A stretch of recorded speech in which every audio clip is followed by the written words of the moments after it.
Hey, friends. I'm Thea Charles, and you are listening to the Push or Pivot podcast. In this series, we discuss the path someone chooses when they are at a crossroads of their life.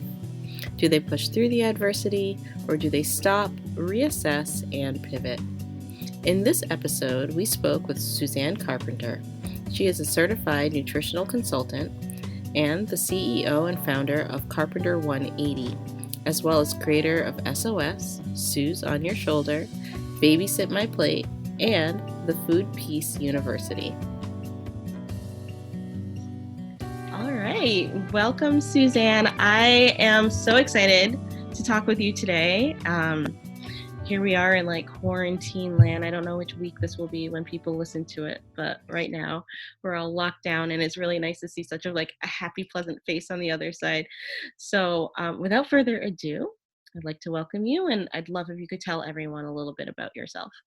Oh, sure. Well, thank you first off for having me here. It's just absolutely my pleasure and my honor.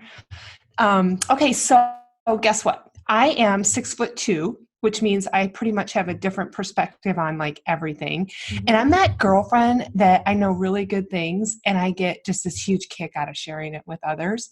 And then my life mantra, and my husband prescribes to this as well, is we are trying to raise great adults. So I have been married to my husband, Dave, for 24 years. We met when we were in college and we decided we're going to just stay together as long as this thing is fun. And it's always been fun. Thank goodness. Awesome.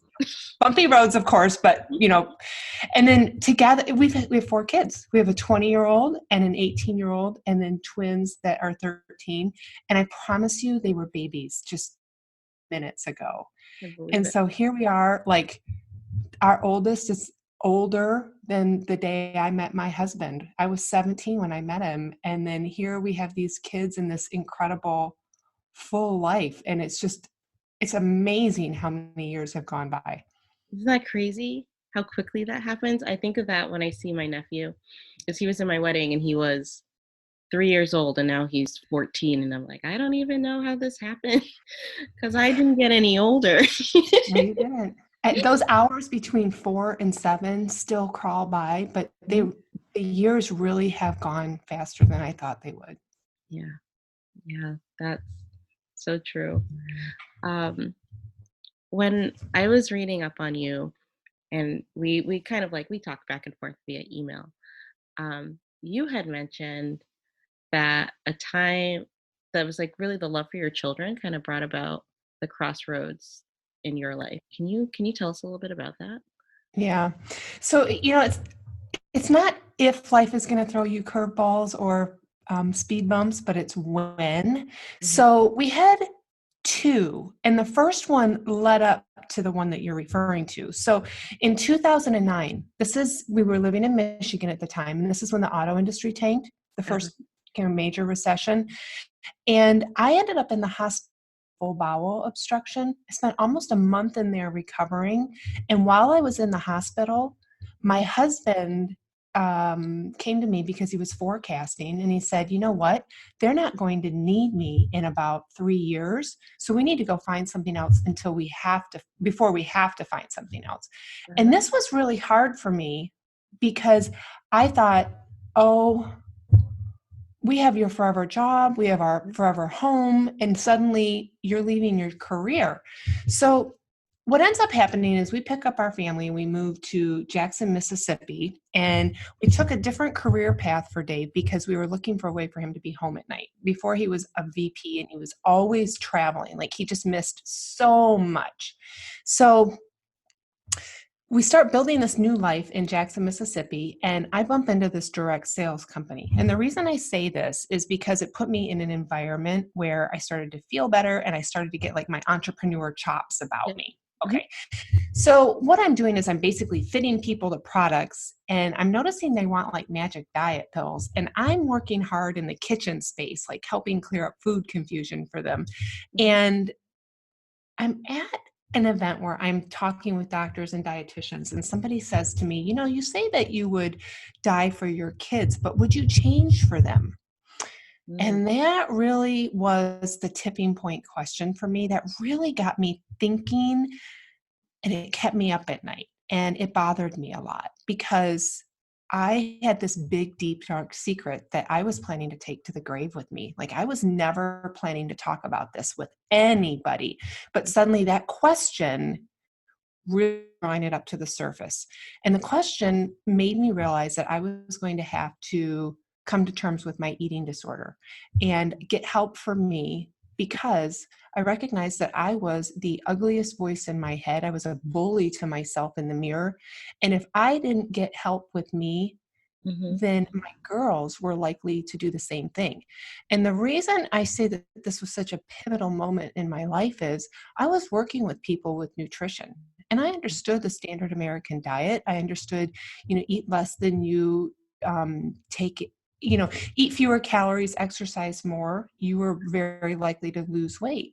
But I was missing some key fundamentals within that space. And I felt like a phony. Here I was suffering this eating disorder, yet working with people.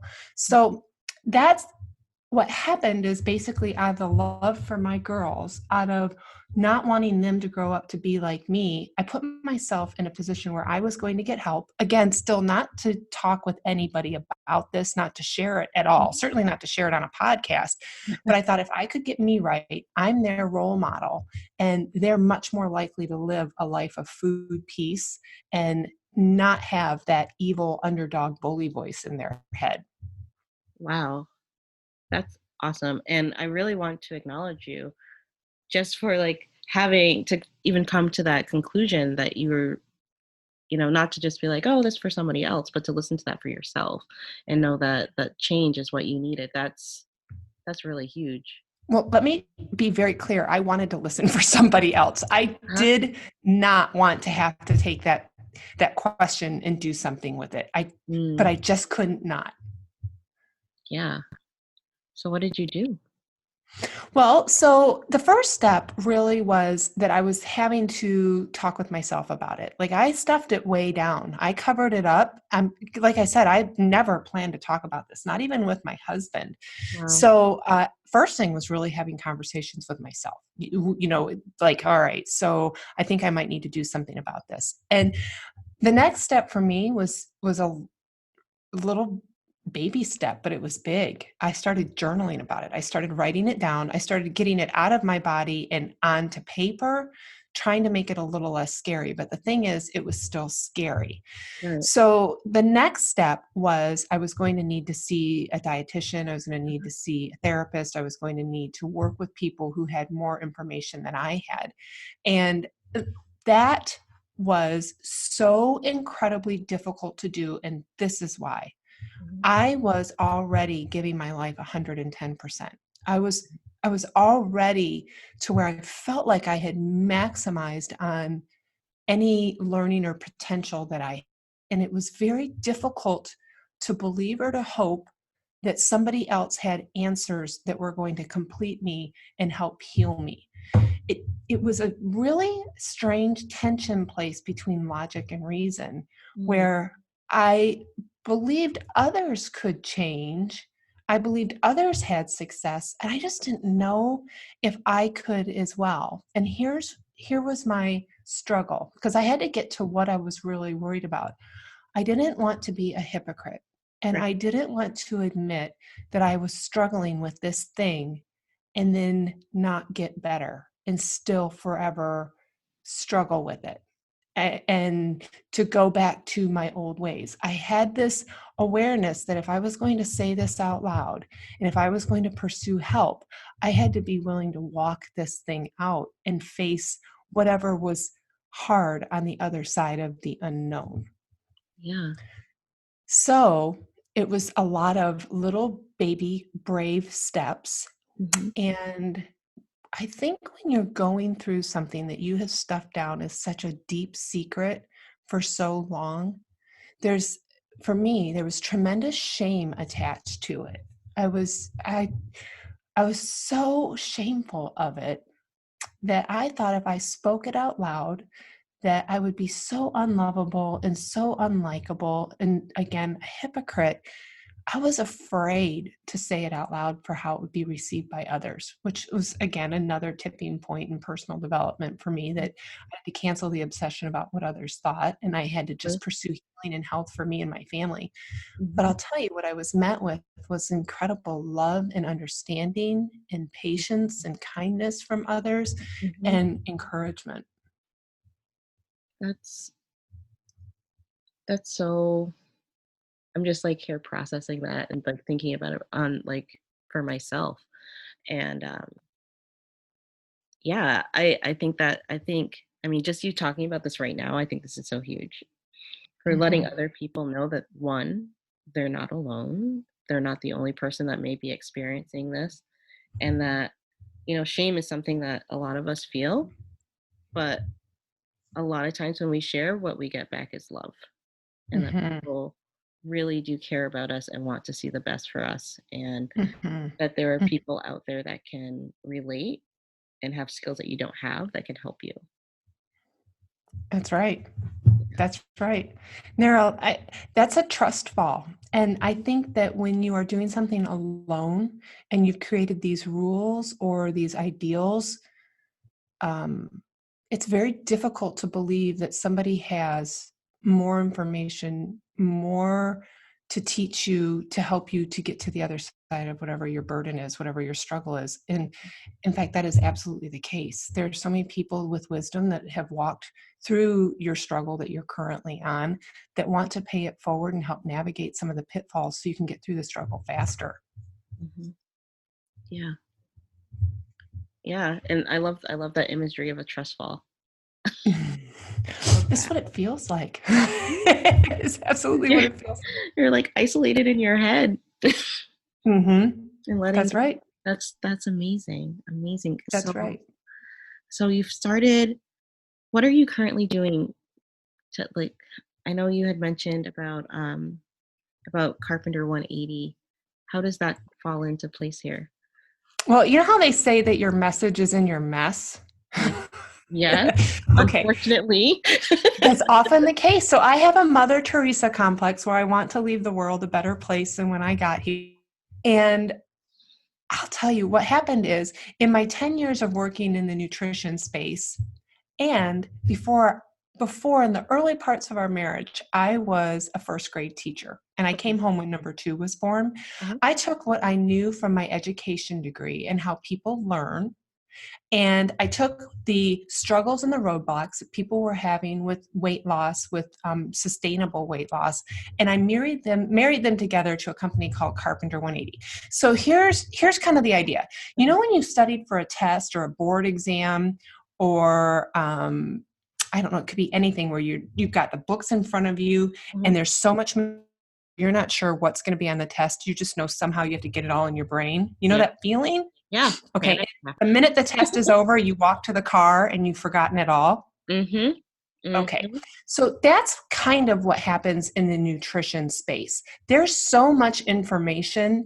There's an overabundance that for the person who's busy and frankly doesn't have that much interest, it's hard to know what to look at, what to read, and what the truth is, because it's such a saturated space.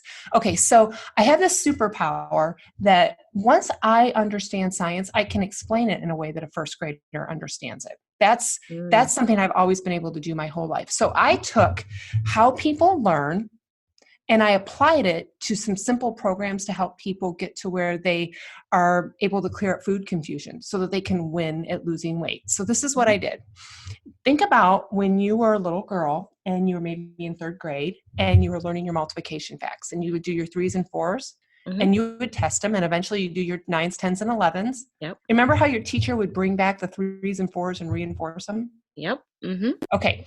That's kind of the imagery I want you to get with this. I created a program called SOS, which is your shoulder, kind of like I'm the angel on your folder. Okay. And picture on your phone. SOS. What's that? What did SOS stand for? I missed the first S. Sure. Suz, that's me. Suz On Your Shoulder. Oh, okay. Suz On Your Shoulder. Okay. Yeah. So it's your daily SOS message. And it comes to your text, and it's a voice message from me that's like 2 or 3 minutes long. And it's teaching what you need to know to fill in the gaps with nutrition in short bite-sized nuggets. So it's basically a nutrition course broken down into bite-sized pieces. And every day you're getting a message coming from my goofy little quirky teacherness so that it's fun, but it's incredibly educational. But it's not so much information that you forget it all. And it's a subscription. So you get a message every single day, and the messages layer. We talk about protein and fat and fiber. We talk about carbohydrate, net carb, burning fat for fuel. Then we start getting into the emotional side, and we start picking apart some of the barriers that keep people from pursuing and achieving their weight loss goals. Because it's really not so hard once you have the information. The hard part is getting the information and learning it. So what I wanted to do was educate to empower people. And once you're empowered, you're inspired. And what I mean by that is in the beginning, it's the education and the boring stuff, like getting the right groceries and starting to eat them.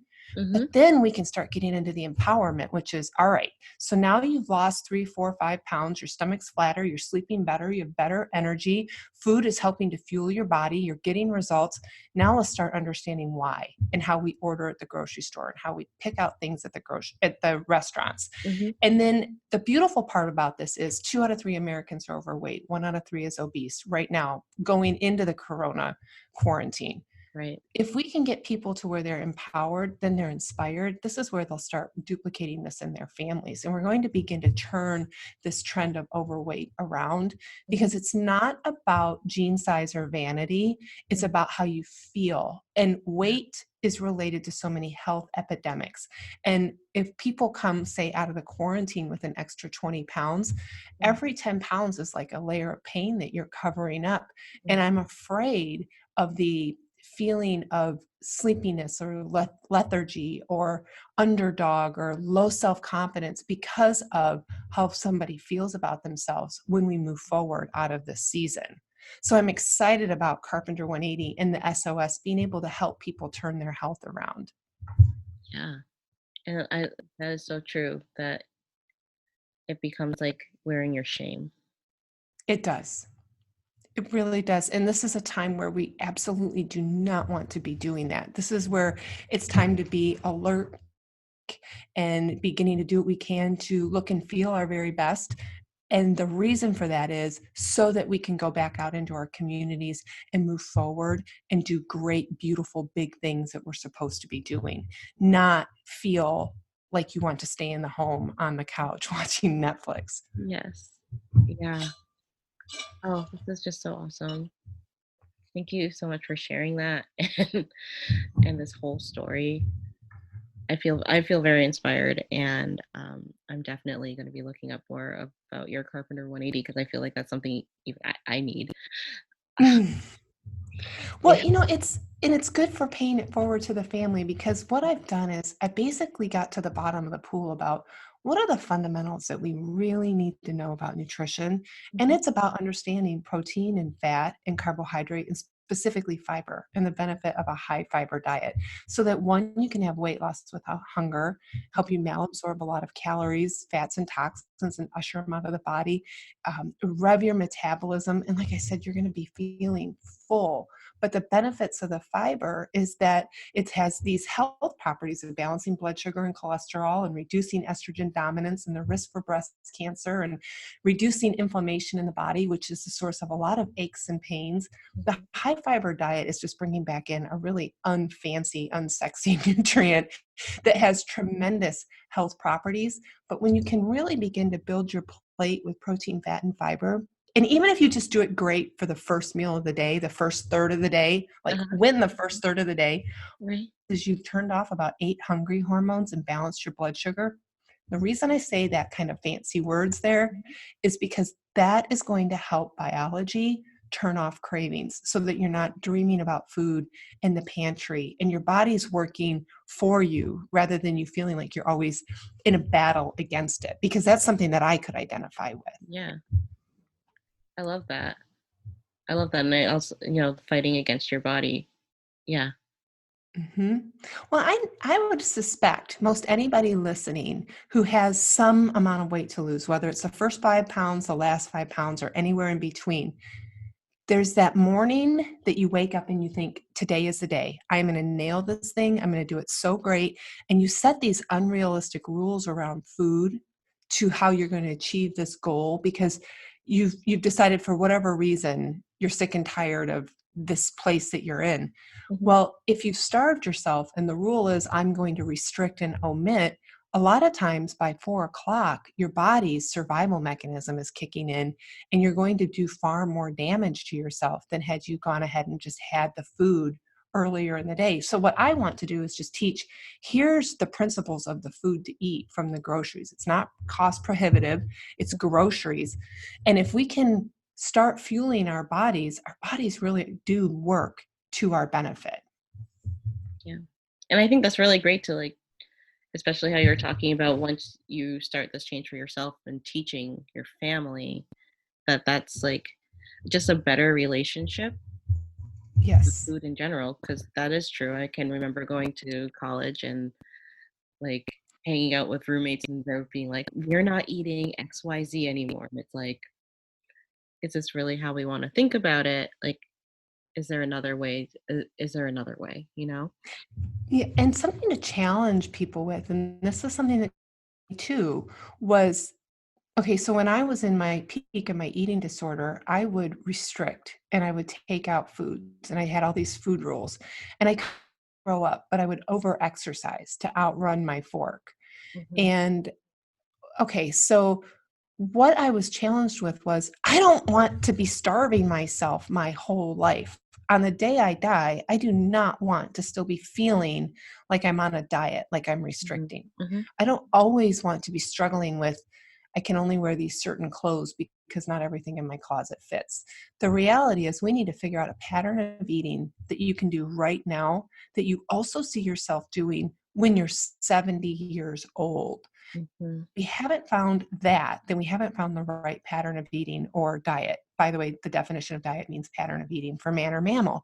Mhm. So, what we're looking to do is if I can empower people into understanding how the body will burn fat for fuel, like just explain the true mechanics and the science of it, it's not so hard to understand, but it's a little bit of a process, meaning it to the person who hears for the first time the word glycogen, that doesn't make a lot of sense. Mhm. But if you can think in terms of the first day of math class, you might not have understood what a certain definition meant the first day, but month number 2, you did. This Mhm. is the same idea. As I build out what protein, fat, and fiber is, and what insulin is, and what glucose is, eventually, when I get to talking about glycogen with people, they've gotten enough back history that it makes so much sense that what happens is you have this wild understanding of just the basics of food and what it does for your body, that eating any other way becomes illogical. And what I mean by that is we're not cutting out your favorite foods.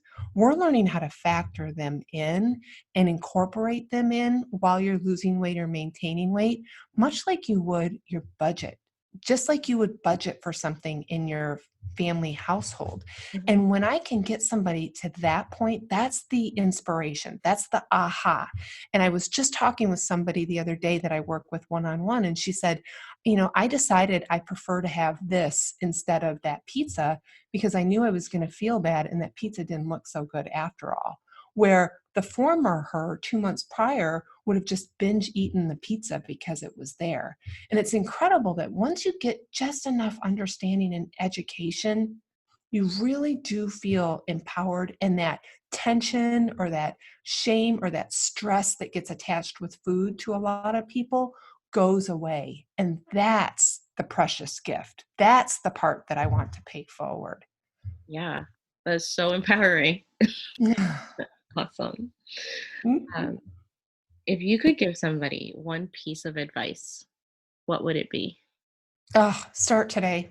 Just start today with whatever it is. I mean, I had a pivot place in my life, and it was definitely when I was asked that question, and I started that day. I didn't decide to push it off a month.